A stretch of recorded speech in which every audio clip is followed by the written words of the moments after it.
بسم اللہ الرحمن الرحیم۔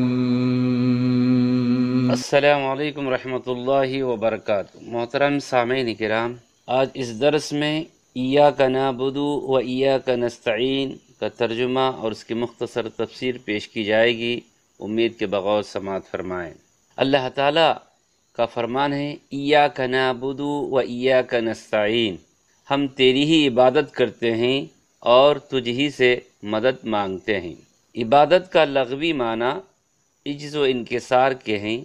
شریعت اسلامیہ میں عبادت ہر اس عمل کو کہتے ہیں جس میں اللہ تعالیٰ کے لیے کمال محبت کے ساتھ انتہائی درجے کا خشوع و خضوع اور خوف شامل ہو۔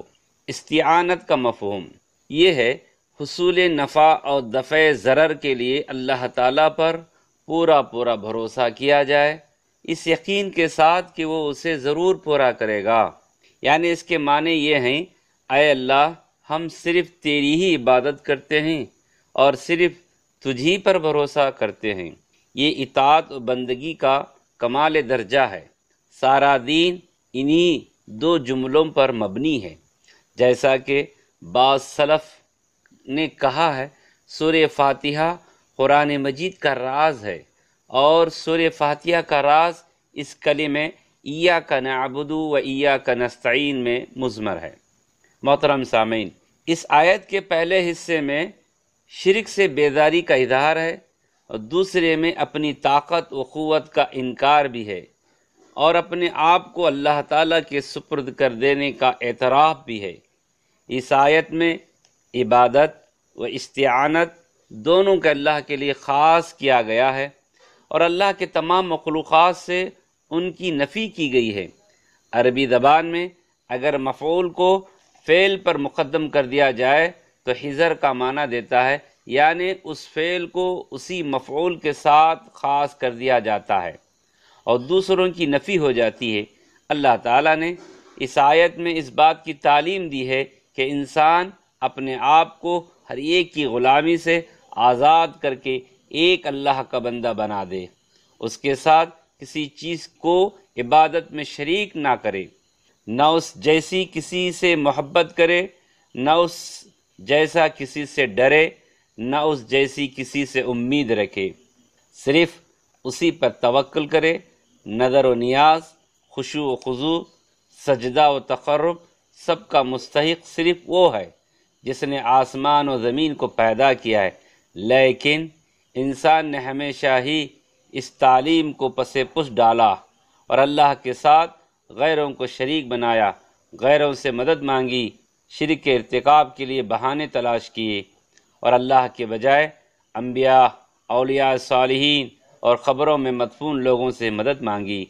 حافظ ابن قیم رحمہ اللہ فرماتے ہیں، بندے کو یہ حکم دیا گیا ہے کہ ہر نماز میں ایاک نعبد و ایاک نستعین کہے، اس لیے کہ شیطان اسے شرک کرنے کا حکم دیتا ہے اور نفس انسانی اس کی بات مان کر ہمیشہ غیر اللہ کی طرف ملتفت ہو جاتا ہے۔ اس لیے بندہ ہر دم محتاج ہے کہ اپنے عقیدے توحید کو شرک کی آلائشوں سے پاک کرتا رہے۔ حضرت ابن عباس رضی اللہ اس آیت کی تفسیر میں کہتے ہیں، ہم تیری توحید بیان کرتے ہیں، اے ہمارے رب، اور تجھی سے ڈرتے ہیں اور تجھی سے مدد مانگتے ہیں تیری بندگی کرنے کے لیے اور اپنے تمام امور میں۔ عبادت اللہ تعالیٰ کے نزدیک اسی وقت قابل قبول ہوگی جب وہ رسول اللہ کی سنت کے مطابق ہو، اس سے مقصود اللہ کی رضا ہو۔ اللہ تعالیٰ اس مفہوم کو قرآن مجید کی کئی آیات میں بیان کیا ہے۔ اللہ تعالیٰ سورہ ہود میں فرماتا ہے، فَاعْبُدْهُ وَتَوَكَّلْ عَلَيْهِ وَمَا رَبُّكَ بِغَافِلٍ عَمَّا تَعْمَلُونَ، یعنی اسی کی عبادت کریں اور اسی پر بھروسہ رکھیں اور آپ کا پروردگار اس سے بے خبر نہیں جو کچھ تم کر رہے ہو۔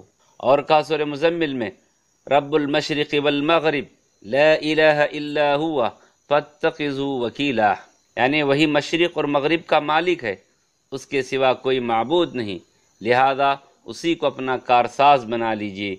اسی مضمون کو اس آیت میں بیان کیا گیا ہے۔ صحیح مسلم میں حضرت ابو ہریرہ رضی اللہ سے روایت ہے کہ رسول صلی اللہ علیہ وسلم نے فرمایا اللہ تعالیٰ کا فرمان ہے کہ میں نے نماز کو اپنے بندے کے درمیان نصف نصف تقسیم کر لیا ہے، اور اس کا نصف حصہ میرے لیے ہے اور نصف حصہ میرے بندے کے لیے ہے، اور میرا بندہ جو مانگے گا وہ اسے ملے گا۔ بندہ جب یہ کہتا ہے کہ الحمدللہ رب العالمین، تو اللہ فرماتا ہے میرے بندے نے میری حمد بیان کی۔ جب یہ کہتا ہے کہ الرحمن الرحیم، تو اللہ فرماتا ہے میرے بندے نے میری ثنا بیان کی۔ جب وہ یہ کہتا ہے کہ مالک یوم الدین، تو اللہ فرماتا ہے میرے بندے نے میری بزرگی بیان کی۔ جب وہ یہ کہتا ہے کہ ایاک نعبد و ایاک نستعین، تو اللہ فرماتا ہے یہ میرے اور میرے بندے کے درمیان ہے، اور میرا بندہ جو مانگے گا وہ اسے ملے گا۔ جب وہ یہ کہتا ہے کہ اہدنا الصراط المستقیم صراط الذین انعمت علیہم غیر المغضوب علیہم ولا الضالین، تو اللہ تعالیٰ فرماتا ہے یہ میرے بندے کے لیے ہے، اور میرا بندہ جو مانگے گا وہ اسے ملے گا۔ رواہ مسلم۔ محترم سامعین کرام، اس صورت میں توحید کی تینوں قسموں کو اختصار کے ساتھ بیان کیا گیا ہے۔ توحید ربوبیت رب العالمین سے ماخوذ ہے۔ توحید ربوبیت یہ ہے کہ آسمان، زمین اور اس میں پائی جانے والی تمام مخلوقات کا خالق و مالک و رازق و مدبر صرف اللہ تعالی ہے۔ جیسا کہ اللہ کا فرمان سورہ مومنون میں ہے، اگر تم ان سے پوچھو کہ آسمانوں و زمین کو کس نے پیدا کیا، وہ کہیں گے کہ ان کو اللہ غالب اور علم رکھنے والے نے پیدا کیا ہے۔ وہ اللہ ہر کام کی تدبیر کرتا ہے۔ توحید الوہیت ایاک نعبد و ایاک نستعین سے ماخوذ ہے، اور اس کا مفہوم یہ ہے کہ عبادت کی جتنی قسمیں ہو سکتی ہیں ان سب کا مستحق صرف اللہ تعالیٰ ہے، یعنی قلبی، زبانی، بدنی و معالی عبادتیں۔ غرض ہر قسم کی عبادت صرف اللہ تعالیٰ کے لیے بجا لانا توحید الوہیت کہلاتا ہے۔ حالی مرحوم نے کیا خوب کہا ہے، لگاؤ تو لو اس سے اپنی لگاؤ، جھکاؤ تو سر اس کے آگے جھکاؤ، اسی پر ہمیشہ بھروسہ کرو تم، اسی کی صدا عشق کا دم بھرو تم، اسی کے غضب سے ڈرو گر ڈرو تم، اسی کی طلب میں مرو گر مرو تم، مبرہ ہے شرکت سے اس کی خدائی، نہیں اس کے آگے کسی کی بڑائی۔ محترم سامعین، تیسری قسم توحید کی، توحید اسماء و صفات۔ کلمہ الحمد سے ماخوذ ہے، اور اس کا مفہوم یہ ہے کہ اللہ تعالیٰ نے قرآن مجید میں اور رسول صلی اللہ علیہ وسلم نے صحیح احادیث میں اللہ کے جتنے اسماء و صفات ثابت کیے ہیں ان کو اسی طرح مانا جائے، نہ ان کا انکار کیا جائے، نہ ان کی مثال بیان کی جائے، نہ ہی کسی غیر اللہ کے ناموں اور صفات کے ساتھ تشبیہ دی جائے، جیسا کہ اللہ تعالیٰ کا فرمان ہے سورہ شعراء میں لیس کمثلہ شیء، اللہ کی جیسی کوئی چیز ہی نہیں۔ محترم سامعین، توحید الوہیت، توحید ربوبیت اور توحید اسماء و صفات نجات کے لیے کافی نہیں، بلکہ توحید الوہیت اصل نجات کا ذریعہ ہے۔ ان تین قسم میں توحید ربوبیت، توحید اسماء و صفات کے علاوہ کامیابی کا ذریعہ توحید الوہیت ہے، اور مقصد ہے سارے نبیوں اور کتابوں کے نزول کا مقصد توحید الوہیت ہی ہے، یعنی توحید عبادت، جیسا کہ اللہ تعالیٰ کا ارشاد ہے سورہ انبیاء میں وَمَا أَرْسَلْنَا مِن قَبْلِكَ مِن رَسُولٍ إِلَّا نُوحِي إِلَيْهِ أَنَّهُ لَا إِلَهَ إِلَّا أَنَا فَاعْبُدُونِ، یعنی ہم نے آپ صلی اللہ علیہ وسلم سے پہلے جو رسول بھی بھیجا اس پر یہی وحی نازل کی کہ میرے سوا کوئی معبود نہیں، اس لیے تم سب میری ہی عبادت کرو۔ آخر میں صحیح بخاری حدیث نمبر 6500 کو پیش کر کے اپنی بات ختم کرتا ہوں۔ حضرت معاذ بن جبل رضی اللہ نے بیان کیا، میں رسول صلی اللہ علیہ وسلم کی سواری پر آپ کے پیچھے بیٹھا ہوا تھا، کجاوے کے آخری حصے کے میرے اور رسول صلی اللہ علیہ وسلم کے درمیان کوئی چیز حائل نہیں تھی۔ رسول صلی اللہ علیہ وسلم نے فرمایا، اے معاذ، میں نے عرض کیا لبیک و سعدیک یا رسول اللہ۔ پھر تھوڑی دیر رسول صلی اللہ علیہ وسلم چلتے رہے، پھر فرمایا، اے معاذ، میں نے عرض کیا لبیک و سعدیک یا رسول اللہ صلی اللہ علیہ وسلم۔ پھر تھوڑی دیر مزید رسول صلی اللہ علیہ وسلم چلتے رہے۔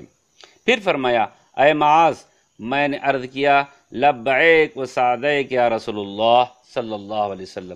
فرمایا تمہیں معلوم ہے کہ اللہ کا اپنے بندوں پر کیا حق ہے؟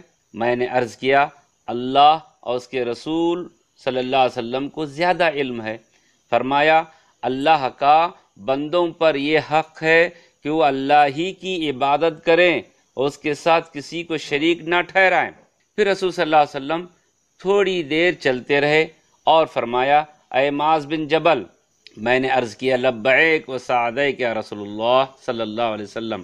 فرمایا تمہیں معلوم ہے کہ جب بندے یہ کر لیں تو ان کا اللہ تعالیٰ پر کیا حق ہے؟ میں نے عرض کیا اللہ تعالیٰ اس کے رسول کو زیادہ علم ہے۔ فرمایا رسول صلی اللہ علیہ وسلم کہ بندوں کا اللہ تعالیٰ پر یہ حق ہے کہ وہ انہیں عذاب نہ دے، رواہ البخاری۔ محترم سامعین کرام، آخر میں اللہ تعالیٰ سے دعا ہے کہ اللہ تعالیٰ ہم تمام کو ان کہی ہوئی باتوں پر عمل کی توفیق عطا فرمائے۔ دوسرے درس میں انشاءاللہ اس کی بعد کی آیات پر روشنی ڈالی جائے گی۔ السلام علیکم ورحمۃ اللہ